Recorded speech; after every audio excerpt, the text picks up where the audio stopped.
Hey everyone, I'm Lloyd Taylor. I was just on the Smarter Online Safety podcast.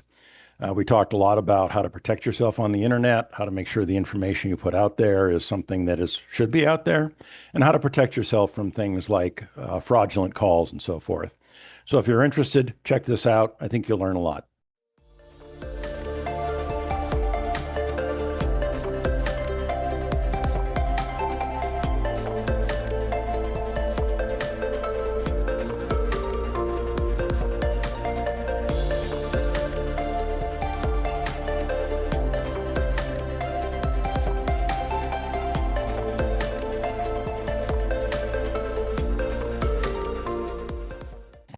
Hello, everyone, and welcome to the Smarter Online Safety Podcast. I'm your host, Jocelyn King, and I am so excited to bring you our guest today. Lloyd Taylor is an operations and security executive and a Silicon Valley pioneer in bringing technology innovations to household name companies. And he holds not one, not two, but 3 degrees in computer engineering. And Lloyd has been called a chameleon polymath. Yes, that's a real term.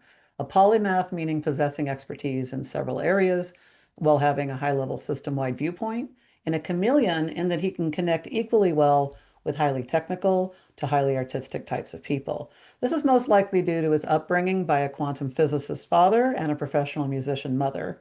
And Lloyd spent most of his childhood and teen years hanging out with people holding widely varying and often contradictory perspectives on the world, which makes him able to connect with both logical and artistic minds.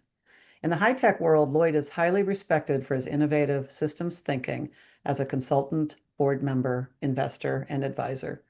Lloyd's professional achievements are way too numerous to cover here, but the highlights include his guiding software giant Autodesk on its transition from a desktop-only to a cloud desktop hybrid company, for implementing and operating an infinitely scalable physical infrastructure for high-demand server farms, and as an early employee at LinkedIn, preparing the company for its unprecedented growth.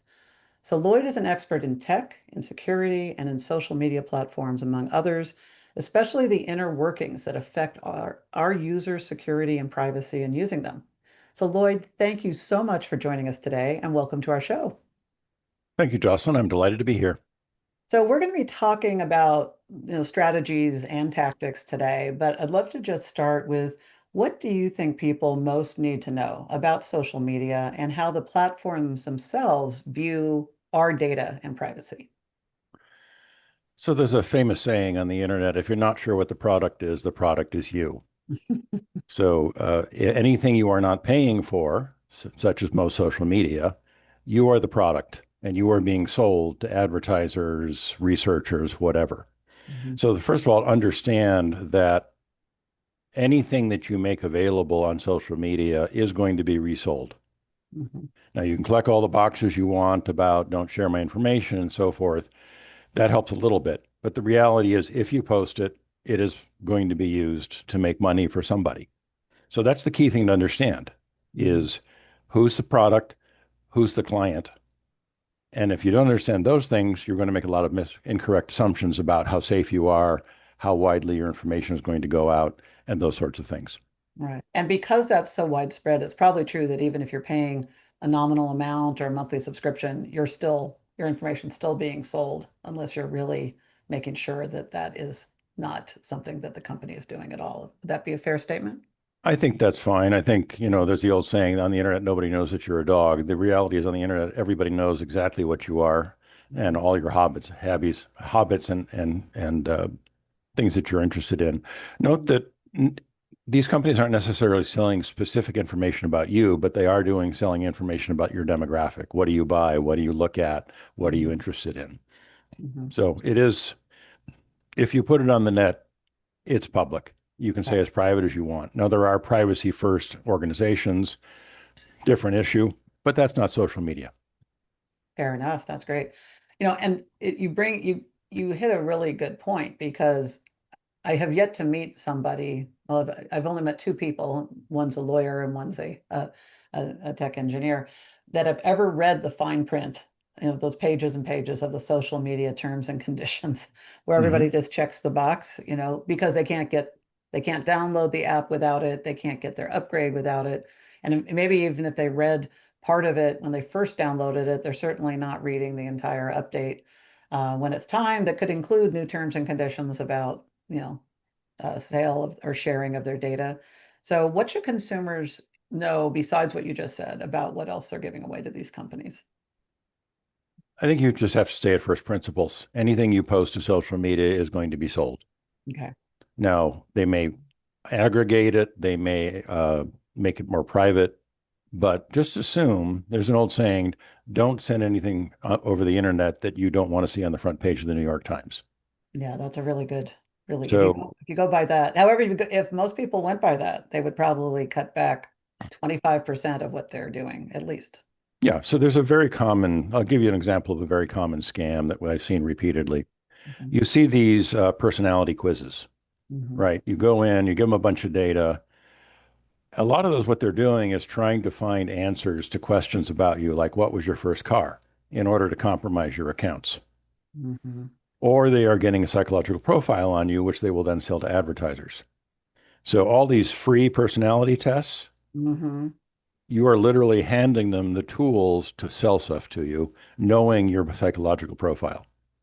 That's a great point because they may not come right out and explicitly ask you, in what city were you born or what was your first vehicle, something that looks like one of those security questions. But there's Hmm. other ways to ask the question for them to deduce what it was or get close enough. And with algorithms, they could try multiple different Yeah, variations and they're gonna hit gold at some point. right. And we can look into specific recommendations later. But for example, I use a tool called 1Password to manage all of my passwords. Hmm. One of the very cool things it does is it allows you to put in these personal questions and Hmm. generates a random answer. So, in other words, if somebody says, what was the name of your first pet? My answer is going to be frog, marchionette, South Pole, Hmm. Because that's coming to you from 1Password. Yeah. because 1Password is giving me a set of random words. Now, the nice thing about that is that will never appear anywhere on social media. Hmm. So, that's kind of the key thing is understanding that you don't have to answer the questions the way they're asking them. Right. They're just looking for a string match. And that's saved in one, whether you're using 1Password or Bitwarden or any of those password managers, it's going to be saved for you. So anytime you get that question, you can Hmm. answer it. And I guess another important point is the only place you're likely to find it is on the dark web where it's been sold as a real answer, which it is not. So if something is hacked and that ever comes out, you would also then you would just go in and generate a new one, correct? That's fine. Yeah, that kind of thing. Asking questions and fic is actually not recommended by NIST, but people still do it. No. It's like complex password rules. You don't really want to use complex passwords. You want to use passphrases. That's kind of thing. Right. Is there's a lot of poorly implemented security on the internet. Mhm. I work Actually, with if I could double click on that for a second, sure. because we haven't really covered that very much on the show, and we had it as something that we should cover. So, for the people who are listening, explain what a passphrase is versus a password. So a lot of places will, yeah, you have to have a 12 character password with a combination of upper and lower in case and punctuation marks and so forth. Mhm. That's not terrible. I mean, it's okay. Mhm. I think the number one password that they found in various analysis is password 1234. Mhm. So anything that can be found in a dictionary is not a good choice. Mhm. Some of the earliest password attacks were called dictionary attacks because they'd grab the encrypted passwords, they'd throw them on a big machine, and it would just try a million different things. Mhm. So generally, what people in the field will suggest is that using a passphrase or something like that. So, four random words, again, using a password generator if you want, that are stuck together, those are very, very hard to crack Mhm. because a dictionary attack won't work. People, when they're using characters, tend to use leet speak. So, in other words, it would P ampersand SSW0RD. That is Mhm. not a very secure password, even though it meets the secure password requirements. Right. You're going to get low on that because it's already in a lot of hackers' databases as one to try, right? Whereas these other passphrases with four random words are not because there as many words as there are, you've got the exponential math on Yeah. what how likely it is that somebody could crack, four random words put together. So that's Yeah, awesome. and they can be words that mean things to you, but using three kids' names is not a good choice because kids' names are generally publicly available one way or Right, the other. right. But it might be the name of your first cat, Hmm. and then it might be the name of a car you like but have never purchased. And Mm, then it could be maybe a name of somebody you hate. hmm. And then the fourth one could be, I don't know, if you're into rocks, it could be the name of a particular rock. Hmm. It just makes it that much harder to figure things out. Now, all those things are still personally connected to you, and someone who wants to do deep research might be able to figure it out. Hmm.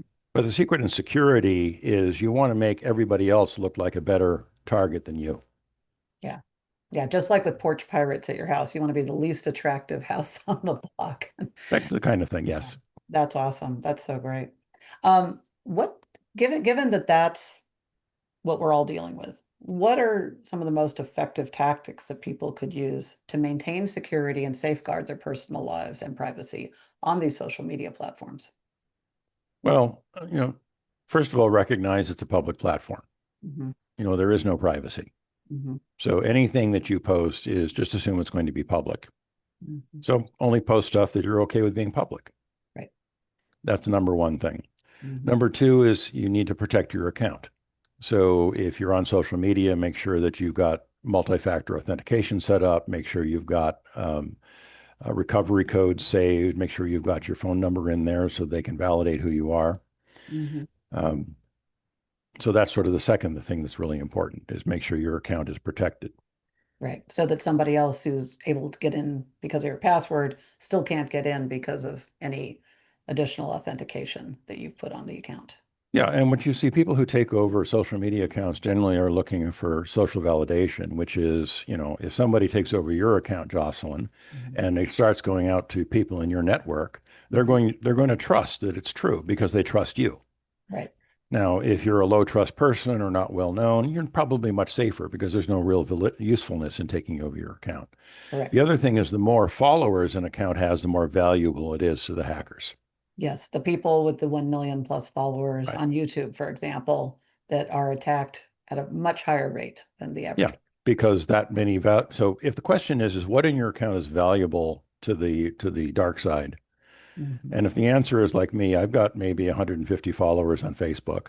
I don't post that often. When I do, it's some random quote that I found interesting when my reading. I Mhm. have a very low value account. Mhm. Now I still protect it to the T because of who I am. Mhm. But there's an old saying in security, if you're on a block of houses, you want to make your house look a little bit less attractive than those around you. Mhm. So that if someone's coming by to look at which house to burglarize, you're going to look unattractive. They're going to go someplace else. Good locks on the doors, good lighting, the bushes are cut back, and whatever. Bars on. However, however, if the Mhm. bad guys know that in your house you have 10 pounds of gold sitting on the front in your house somewhere, it Mhm. doesn't matter how good your security is. Right. And so that's the key thing. If you're just sort of another house in the neighborhood, turn up your security a little bit, you're probably okay. But if Mhm. you're well known or have things of high value, that won't save you. Mhm. That's true.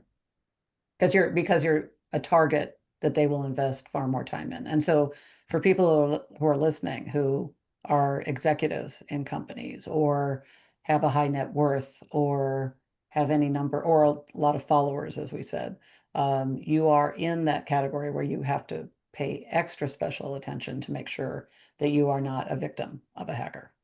And then you want to use things like uh, internet reputation management tools. Hmm. So, for example, again, without saying this is the right one for everybody, I use a service called Delete Me. Hmm. And Yes. what happens is I pay them and they go around and they look in all of the internet directories and delete my information for me. Hmm. So that's useful because it reduces the social exposure of things like where did I grow up and so forth. It isn't perfect, but it's a Right. step in the right direction. It makes me less interesting. Right. When I was in pure play cybersecurity, I was using that and I was not visible. And of course, now with what I'm doing with building the company and the podcast, I had to turn all that off. Now I'm on the 180-degree difference of trying to be as visible as possible to help people learn great information like this. So it's ironic. Right. Um, And when you start getting to this level, it's important to have multiple domain names and multiple email addresses. yes. So my personal email has nothing to do with my professional email. Hmm. And I keep the two very carefully separated. Right. And then you probably have some throwaway ones too for when you have to put something in that you know is going into some kind of like newsletter system or coupon or and being sold, and things like that. So good advice is to have a good inventory of your accounts and use them and know what the utility is of each one and use them religiously that way. Exactly. You have different personas. And the Yeah, more public the persona you have, the more it needs to be isolated from your private persona. right. Right. Now while we're talking about security and privacy, first of all, are there any noteworthy differences between Facebook and Instagram and LinkedIn, TikTok, or anything else? Or is there anything worth noting about any of those? Um, Are they all roughly the same? well, that's a very loaded and very complicated question. Um, Or let me put it this way, let me ask it this way. Are there any that people should be more careful of than others? Or if they're going to put the most attention into their privacy settings on one of them, what is there any recommendation on what they should be looking at? I think the larger the network, the more careful one has to be. Therefore, Facebook being as large a footprint as it has, you have to be Yeah, and then there are the more questionable things like 4chan. If you care about your privacy, don't go on 4chan. Mhm, It's stay off the dark web, right? There's lots of things that normal human beings should not get involved with because it just opens them up. mhm, The more rage posting you see on a site, the less you should be involved, right? So if you believe that color purple is the only God-given color, and you go post that the color purple is the only God-given color, and everybody else starts jumping on you, mhm, you might trigger a rage response. mhm. So, keep the post neutral, make sure that you are focusing on fact or so forth, and don't bait the trolls. Yes, thank you, because that's what they live for. Exactly. I think Mhm, that really points, going back to your point of what is social media about? Social media is about getting eyeballs. mhm, And I don't care what form it is. I'm not going to pick on any particular social media site. mhm, But the point is, what they're going to do is feed you stuff that they will think will engage you. mhm. And the more they can trigger your negative emotion, the more they're going to engage you. Right. So that's the goal of all social media is to engage you because the more eyeballs they engage, the more advertising they can sell. Mhm. And there's nothing evil about it. It's a strict business transaction. It is, and it's pure psychology. I mean, when I studied martial arts, the rule of thumb was if I can anger you, I can control you. Exactly. Mhm. That's So very I think that's the important thing is, what are you doing this for? hmm My presence on social media is largely because I have friends who this is how they share what they're doing. hmm hmm Um, I don't take positions on social media. I don't post stuff about what I believe or what I think. I hmm will post quotes that I find interesting from historical fiction, historical people. hmm I like to help people think. Yes. And the challenge is a lot of people don't really want to think. So, I will post something. If I get a rage response, I simply ignore it or I'll delete it. hmm I don't engage. Right. Well, that's smart. Um, we were talking about social media, but when we're talking about security and privacy, the other thing that people are using all the time are the chat apps like WhatsApp, Messenger, Signal, Telegram, and others. Mm-hmm. What advice do you have for people in using those? Again, think about who you are sharing with. Hmm. Um, there's lots of promises that your conversations are secret. Hmm. Again, the problem is if you're using an unpaid service, the question is how are they making their money? Hmm. So, um, and that's always kind of look at is the way I look at any system is what's the product and who's the customer. Right. The customer is always the person who is paying the company for something. Hmm. So that's the filter I tend to use. Um, there are services like Signal, which are reasonably secure, but again, they're not charging me anything. So one has to be a little bit careful. Hmm. Um, Then there are services like Proton, which is entirely paid by the end user. Those are likely to be somewhat more secure. Proton's interesting because it's based in Switzerland, and Switzerland has among the most secure privacy laws in the world. Again, Hmm. I'm not recommending them. I haven't done a security audit on them, Hmm. but that's the first filter is who's paying for this. And if the answer is I'm paying for it, it's more likely to be safe for me to use. Hmm. Because they want to satisfy you as a customer. So versus Well, if you every business has to make money, Mhm. Yes, or it's not a business. that's right. First rule of business is stay in business. Yeah. There's an old saying, CEOs can get away with anything except running out of money. Ah, there you go. That's a good one. Yes. So, you can have all the social goodness in the world you want. You can have all, we're going to make the world a better place. But there's an old principle in government and politics and business. It's called follow the money. Hmm. So if you want to know what something's doing, follow the money. Where does the money come from? Where does it go? That will tell you who the real people are in control of that. Great point. The other thing that comes up, even if you think you've got your settings, or if you're rethinking what you're posting, like you're only posting things on social media and you're setting them to private, but you also realize that all you need is for one friend to get hacked, and then it's ostensibly public, or at least, it's in the hands of somebody other than who you intended it for. Um, when people are thinking about what's been leaked or what's been compromised or what might be out there about them. I routinely get asked, how can people find, find out what's out there about them? And most people don't even do a Google search on themselves Hmm. ever, or very, not very often. So how do you recommend people ensure that the digital information available about themselves remains, positive or neutral, or isn't too plentiful, and Yeah. because they don't want it to affect their future career opportunities or potential clients if they're an entrepreneur, or their personal safety. I think in the old world, which was up till last year, doing things like setting up a Google News clip service with your name, perhaps with a couple of minus words. So there's another Lloyd Taylor in England who's a fairly popular fellow, but he always posts with his middle name. So my search is for Lloyd Taylor minus that person's middle name. Hmm. That's useful because anything posted that has my name in it, I'll get a notification the next day. I'm a fairly private individual, so there isn't a lot posted. Hmm. On the other hand, nowadays with AI, with deep fakes, with all the videos, stuff can get out there which you never recorded. Hmm. And so And all the naked pictures going well, out. even that, but there have been documented cases of completely fraudulent Zoom calls where everybody on the call except, say, the controller Mhm. was an AI. And the CEO was on the call, the CFO was on the call, and the controller was told, please send the $10 million wire to this number. Mhm. The whole thing was AI.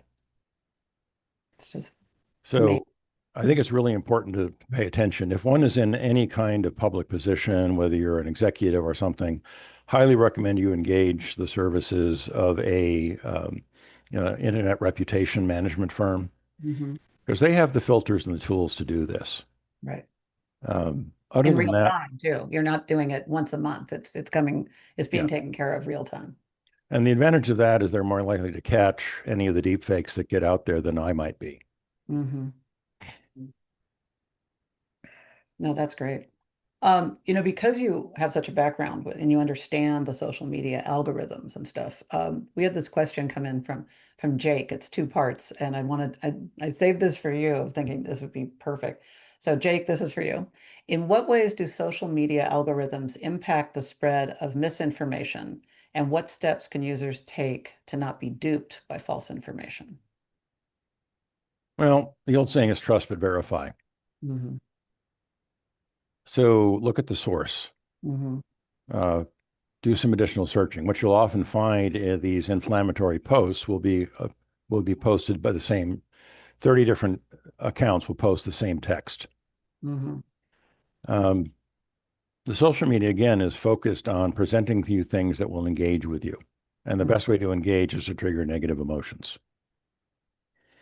So the stronger the emotional reaction, the more one has to take a pause and verify. So it requires critical thinking. Hmm. There's a technique called sitting in discomfort, which I find very helpful, which is if I feel a very strong emotion, I don't react to it. I just sit and feel it, and it goes away in about 20 seconds. Mm. And then I can say, okay, Which is a lifetime on social media, but yes, exactly. but you let it But pass. I just let it pass and then say, okay, I wonder where that came from. Hmm. Um, if I want to respond to something which triggered me emotionally, I'll open up a word processor window. I will write my response in the word processor. I will put it away and I will come back in an hour or two.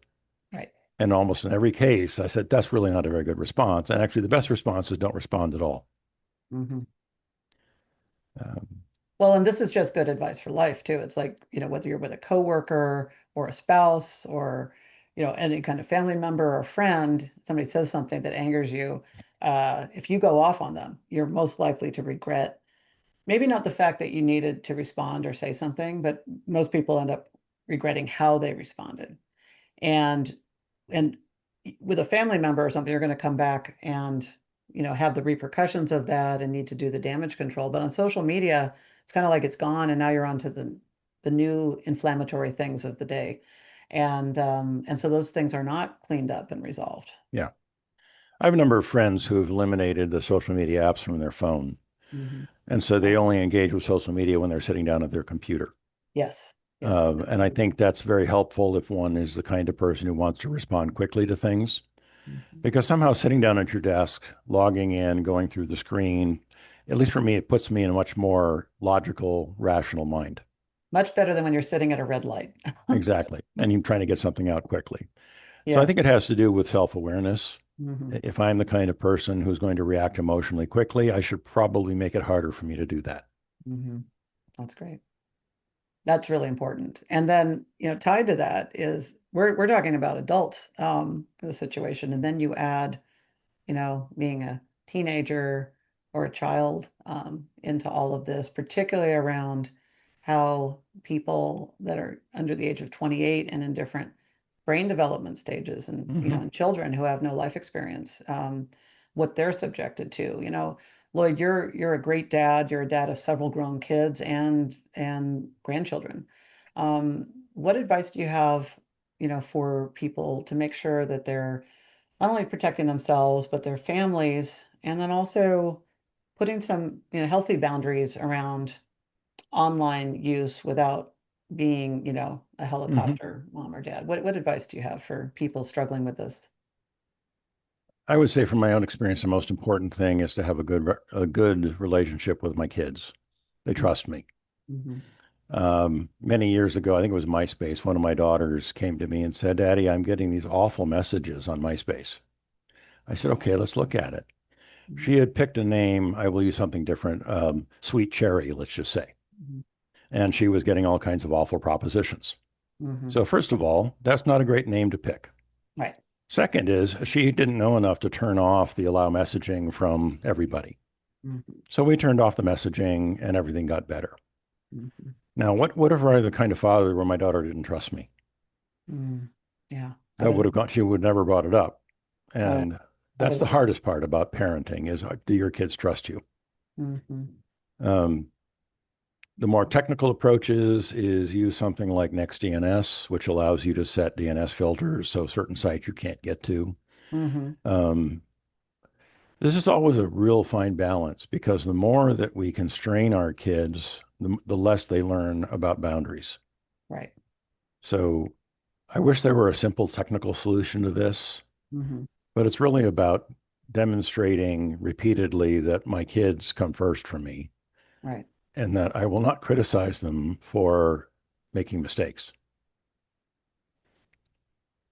That's really important, especially because, it's natural for all teenagers to break away and it's healthy. And there's a certain rebelliousness to teenage years. And if you haven't already established, a trust format and the ability to talk about things that are going on the internet, and your child is trying to rebel and they don't trust you, you're going to be in a world of hurt trying to help your child who's a teenager be safe. And so you bring up some excellent points. And so whatever age your kids are, or the kids who matter to you in your life and that you have a relationship with, take Lloyd's advice and just establish that trust, and even letting them know, hey, that the internet, there's a lot of great things that happen on it and good people, and there's bad people, and bad things can happen. And I'm always here for you. Well, you know And what's worse? You know what's worse than the internet, don't you? well, I'm about to find out. Middle school. I can think of a lot of middle schoolers who would agree with you on that. Absolutely. But seriously, but you know what? Bullying and cyberbullying, Hmm. so it's funny, but it's also sadly true that we have to be careful. But I think they combine, right? When you have kids, I mean, when I was growing up, if there were bullies at school or bad times, I could go home and I didn't have to worry about it until the next day. Hmm.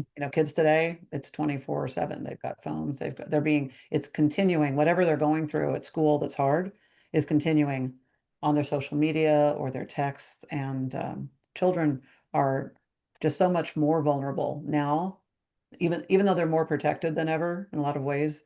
By all the ways we drive kids everywhere, and the way we kind of coddle kids even, but we have to, and yet at the same time, all the protections we try to put on them in the world, they're still incredibly vulnerable with this little device in their hand, and we have no idea what's being shared with them, said to them, bullied. So you bring up a great point about really, Yeah.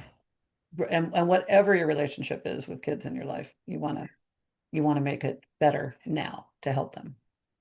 And I think I know this isn't a parenting discussion, but I think it applies to general overall safety.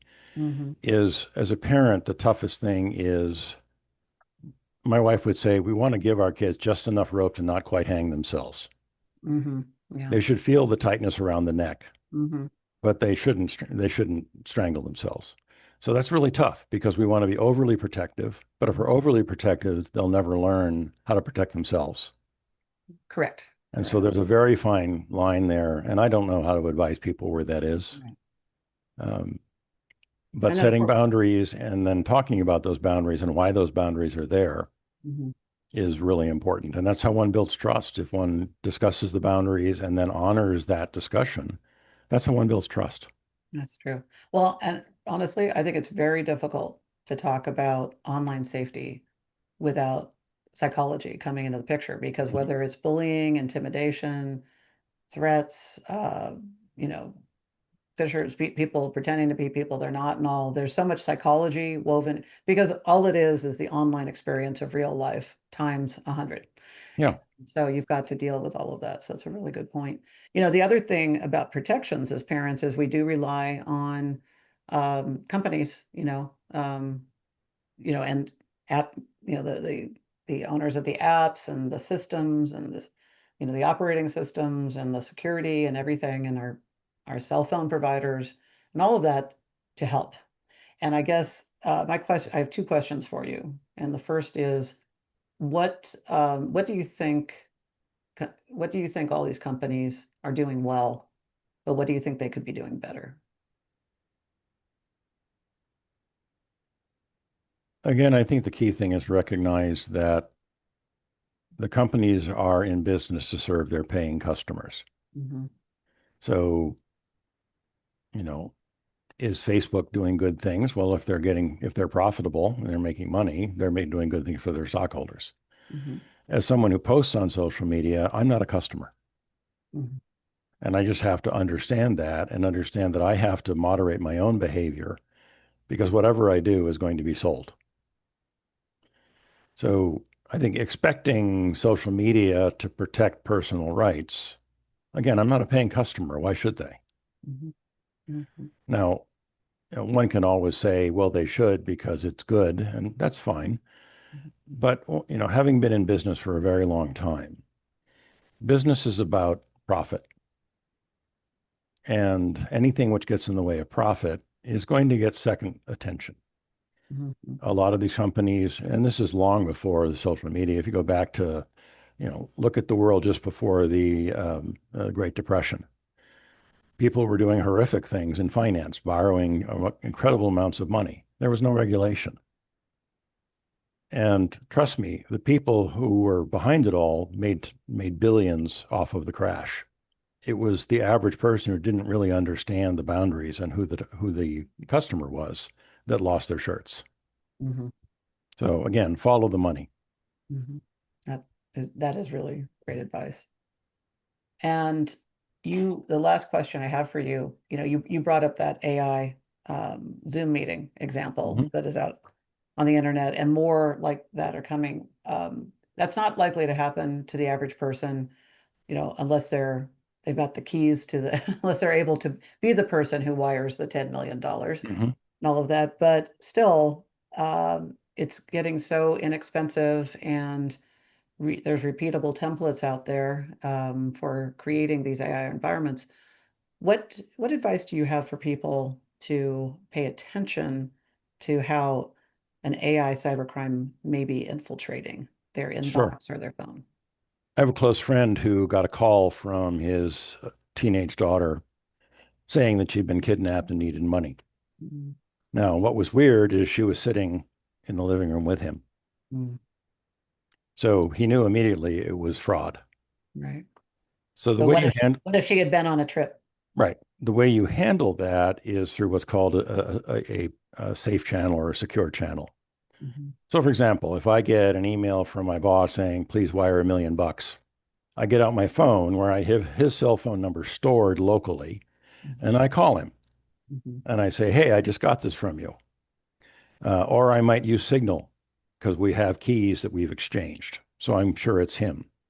mhm, So that's the key thing is the request coming over a validated secure channel? If not, use a validated secure channel to verify it before you do anything. right. And that's the tactic of how you do that trust but verify, which is, a great thing to have on the wall, but most people are like, great, how do I do that? And you've just explained that to everybody so well. And I think, that's not really that hard. So if you get a call supposedly from your bank saying that your credit card's overdrawn and you have to send them a bunch of money, Mhm, you hang up, you get out your credit card, print it on the back of your credit card as a phone number. mhm, Don't use the phone number you got in the text message. Don't use the phone number you find online. These are all things that are reasonably easy to compromise. mhm, But if you have a physical number on the back of a plastic card that was mailed to you securely from your credit card company, mhm, chances are pretty good that that's a safe number to use. mhm. And then call them. And then if it is true, you'll find out soon enough. And if it's not, you'll have saved yourself a world of hurt. It's interesting if you look at these two-factor authentication text messages. By the way, texting two-factor is a very unsecure and unsafe way to do it. Hmm. Everybody does it anyway. But I'm Hmm. seeing more and more often that there's a little piece of text that comes with that saying, this is a secure number. Bank X will never ask you for this number. If anybody asks you for the number, it's a scam. So that's literally the text before they Right. give you the 6-digit number, Right. I'm seeing that more and more too. Yeah. because there are very interesting hacker ways to get that number from you. Hmm. No, that's such great advice. Thank you for these tips, Lloyd. Wow, we've covered so much. We've covered social media, we've covered messaging apps, we've covered security, and also just really the whole mindset of safety for Yeah, yourself, your family, for everybody you care about. And, great advice. Thank you so much for sharing your knowledge sure. with us. I think if I might, Jocelyn, it boils down to basically two principles. And Mm, if one follows these principles, you're going to be a lot safer. Number one, everything you put on the internet is public. Everything. mm, So if you don't want something to be public, don't put it on the internet. Rule number two is always have a secure channel to verify things. So a pre-established connection. mhm, Um, if you're worried about your daughter, whatever, give her a phone number and say, if you're in trouble, call me on this number. mhm. And that's great advice. That's what people should do today is set things up. It's like being prepared for any kind of fire, earthquake, anything, or what to do if you're out, if you're and something bad happens. What do you do? This is the new normal advice that we all need to adhere to protect ourselves on this dark alley in cyberspace that is a very dangerous place to live, but that you can survive. And by taking these precautionary steps, then when something happens, you know exactly what to do. That is great advice, Lloyd. Thank you so Great. much. Thank Happy you to for help. all that you do. Thank you for sharing your knowledge with all of us today. It's been a pleasure having you on. All right. Thank you so much, Jocelyn. That's great. So thanks, everybody. Please take Lloyd's advice and do this to protect yourself, your money, your assets, your loved ones. And until next time, stay safe out there.